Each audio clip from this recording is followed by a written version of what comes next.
ஆண்டவராகிய இயேசு கிறிஸ்துவின் நாமத்திற்கு மகிமை உண்டாவதாக. இந்த நல்ல நாளிலே உங்கள் யாவரையும் நான் வாழ்த்துகிறேன்.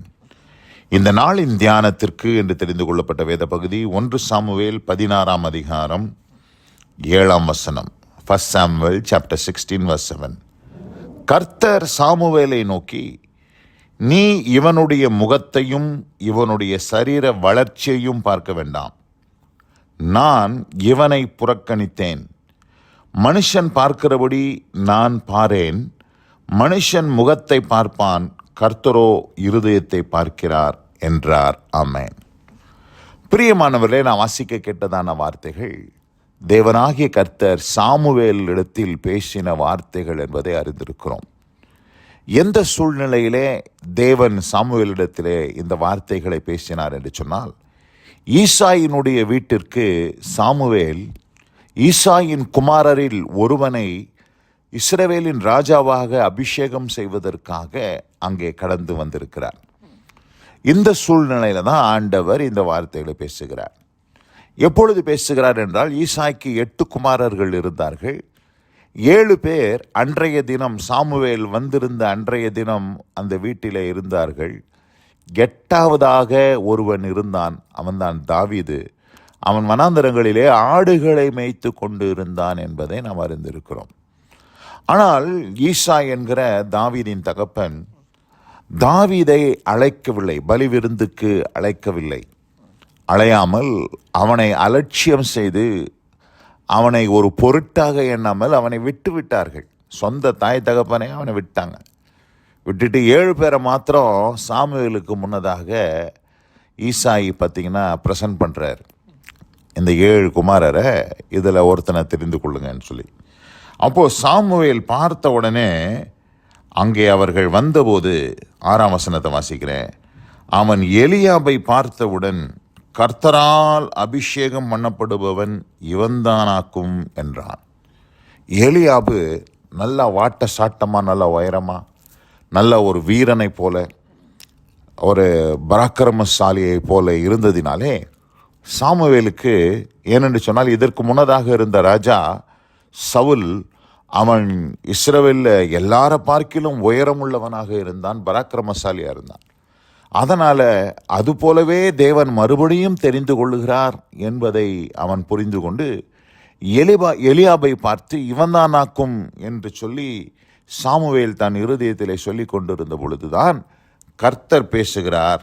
என்ன பேசுகிறார்? கர்த்தர் சாமுவேலை நோக்கி, நீ இவனுடைய முகத்தையும் இவனுடைய சரீர வளர்ச்சியையும் பார்க்க வேண்டாம். நான் இவனை புறக்கணித்தேன். பாருங்க, அவனுடைய முகம் ஒரு வீரனுடைய முகம், சரீர வளர்ச்சி ஒரு பராக்கிரமசாலியை போல் இருந்தான். பார்த்த உடனே சாமுவேலுக்கு இவன்தான் அடுத்த இஸ்ரவேலின் ராஜா என்று யோசித்தான். ஆனால் கர்த்தர் சொல்கிறார், நான் இவனை புறக்கணித்தேன் அப்படின்றார். புறக்கணிச்சுட்டு இந்த இடத்துல பார்க்கும்போது அவங்க வீட்டில் இருந்த அந்த 7 குமாரர்களையும் கடந்து போக பண்ணினார்கள். அதில் ஒருவரையும் கர்த்தர் தெரிந்து கொள்ளவில்லை. அப்பொழுது 11ஆம் வசனத்தில் சாமுவேல் கேட்கிறார், உன் பிள்ளைகள் இவ்வளவுதானா என்று ஈசாயை கேட்டான்.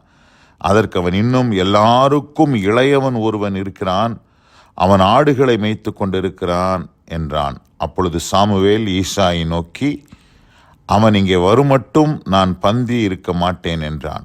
அப்பொழுது அவனை ஆள் அனுப்பி அவனை அழைப்பித்தார்கள். அவன் வந்தான். அவன் வந்தபொழுது ஆள் அனுப்பி அவனை அழைப்பித்தான். அவன் சிவந்த மேனியும், பாருங்க, அவன் ஒரு வீரனுடைய மேனியே இல்லை, ஒரு சிவந்த மேனி, அழகிய கண்கள், நல்ல ரூபம் உள்ளவனாயிருந்தான். அப்பொழுது கர்த்தர், இவன்தான், நீ எழுந்து இவனை அபிஷேகம் பண்ணு. அப்போ கர்த்தர் பாருங்க, ரூபத்தை பார்க்கல, வெளி தோற்றத்தை பார்க்கல. கர்த்தர் எதை பார்க்கிறார்னா இருதயத்தை தான் பார்க்கிறார். மனுஷன் முகத்தை பார்க்கிறான், கர்த்தர் இருதயத்தை பார்க்கிறார். பிரியமானவர்களே, இந்த அருமையான இந்த நல்ல நாளில் கூட இந்த வசனத்தை கேட்டுக்கொண்டிருக்கிற அன்பான சகோதரி, உங்களுடைய வாழ்க்கையில் கூட நீங்கள் மனுஷரால் புறக்கணிக்கப்பட்டிருக்கலாம். சொந்த தாய் தகப்பனே அங்கே தாவீதை புறக்கணித்தார்கள். ஆனால் கர்த்தர் பாருங்க, புறக்கணிக்கப்பட்ட தாவீதை தான் ஆண்டவர் தெரிந்து கொண்டார். எல்லாரும் யோசித்தாங்க எலியாபு தான் பார்த்தீங்கன்னா அவன் ஒரு ஏற்ற ஒரு மனிதனைப் போல மனுஷருடைய பார்வையில காணப்பட்டான். ஆனால் கர்த்தர் சொல்றாரு, நான் இவனை புறக்கணித்தேன். கர்த்தர் சொல்லிட்டார். இன்னைக்கு உலகத்தில் பாருங்க, உங்களை தாய் தகப்பன் புறக்கணிக்கலாம், உங்கள் சொந்த சகோதரர்கள் உங்களை புறக்கணித்து உங்களை ஒன்றும் இல்லை, அந்த பலி விருந்துக்கு பார்த்திங்கன்னா அழைக்கவே இல்லை. தாவீதை அழைக்கவே இல்லை. தாவீது வனாந்தரத்தில் ஆடு மேய்ச்சிட்டு இருக்கிறான். ஆனால் இந்த 7 சகோதரர்கள் மாத்திரம் இங்கே முக்கியத்துவப்படுத்தப்படுகிறார்கள். ஆனால் அவர்கள் எல்லாராலும் புறக்கணிக்கப்பட்டவனாக இருந்தாலும் கர்த்தர் சொல்கிறாரே, இவர்களையெல்லாம் நான் புறக்கணித்தேன், அவனை தான் நான் தெரிந்து கொண்டேன் என்று சொல்றார். அப்போ உலகத்தின் பார்வையிலே, மனுஷர்களுடைய பார்வையிலே நீங்கள் புறக்கணிக்கப்பட்டவர்களாக இருந்தாலும் கர்த்தர் சொல்லுகிறார், நான் உங்களை தெரிந்து கொண்டேன், நான் உங்களை தெரிந்து கொண்டேன். இன்னைக்கு நம்ம யார் நம்மளை புறக்கணிக்க கூடாது தெரியுமா? கர்த்தர் தான் நம்மளை புறக்கணிக்க கூடாது. இன்னைக்கு மனுஷன் புறக்கணிக்கலாம், சொந்த தாய் தகப்பனார் உங்களை புறக்கணித்து தள்ளலாம், உங்களோடு உடன் பிறந்தவர்கள் உங்களை புறக்கணித்து தள்ளலாம், ஆனால் கர்த்தர் தள்ளக்கூடாது. ஆனால் இங்கே தாவீதை எல்லாரும் புறக்கணித்தாங்க, ஆனால் கர்த்தர் அவனை தெரிந்து கொண்டார். ஏன் தெரியுமா? தாவீதனுடைய இருதயம் கர்த்தரை பற்றி கொண்டு இருந்த இருதயமாக, கர்த்தர் அவனுடைய இருதயத்தை பார்த்தார். அவனுடைய வெளித்தோற்றத்தை, அவனுடைய சரீர வளர்ச்சியை, அவனுடைய ஃபிசிக்கெல்லாம் எதுவுமே பார்க்கல. அவன் பார்த்திங்கன்னா ஒரு பார்ப்பதற்கு ஒரு பெரிய வீரனை போலலாம் இல்லை. ஆனாலும் கர்த்தர் அவனுடைய இருதயத்தை பார்த்தார். கர்த்தர் அவனை தெரிந்து கொண்டார். இந்த அருமையான இந்த நல்ல நாளில் கூட இந்த வார்த்தைகளை கேட்ட அன்பான சகோதரி சகோதரியே, 2 நாளாகமும் 16ஆம் அதிகாரம் 9ஆம் வசனம் சொல்லுது, தம்மை பற்றி உத்தம இருதயத்தோடு இருக்கிறவர்களுக்கு தம்முடைய வல்லமையை விளங்க பண்ணும்படி கர்த்தருடைய கண்கள் பூமியெங்கும் உலாவிக் கொண்டு இருக்கிறது. ஆமென்.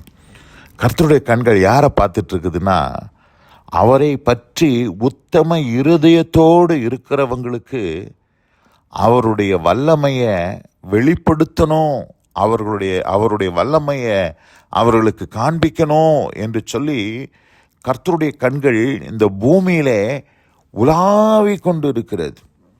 அப்படி உலாவிக் கொண்டிருந்த பொழுதுதான் கர்த்தருடைய கண்களிலே யார் தென்பட்டா என்று பார்க்கும்போது தாவீது தென்பட்டான்.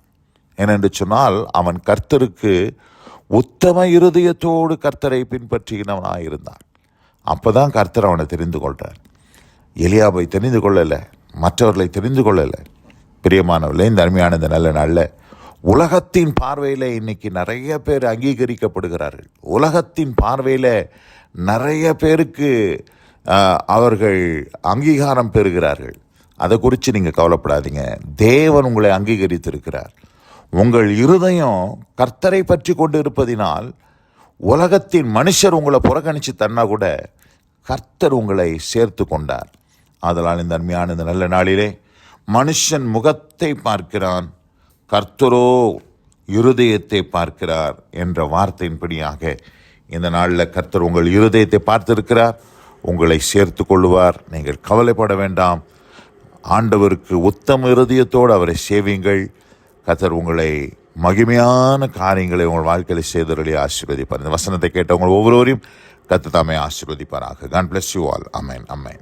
நாம் ஜெபிப்போம். எங்கள் அதிகமாய் நேசிக்கிற எங்கள் அன்பின் பரலோக பிதாவே, நாங்கள் தியானிக்க கேட்ட இந்த வார்த்தையிலே இவனுடைய முகத்தையும் இவனுடைய சரீர வளர்ச்சியும் பார்க்க வேண்டாம், நான் இவனை புறக்கணித்தேன், மனுஷன் பார்க்கிறபடி நான் பாரேன், மனுஷன் முகத்தை பார்ப்பான், கர்த்தரோ இருதயத்தை பார்க்கிறார் என்ற வார்த்தையின்படி ஆண்டவரே, தாவீதை தெரிந்து கொண்ட தேவன், இன்றைக்கு இந்த வசனத்தை கேட்ட உம்முடைய பிள்ளைகள் அநேகர் புறக்கணிக்கப்பட்டவர், மனுஷரால் புறக்கணிக்கப்பட்டிருக்கலாம்.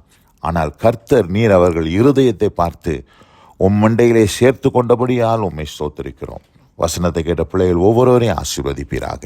இயேசு கிறிஸ்துவின் வல்ல நாமத்தில் பிதாவே. ஆமென். ஆமென்.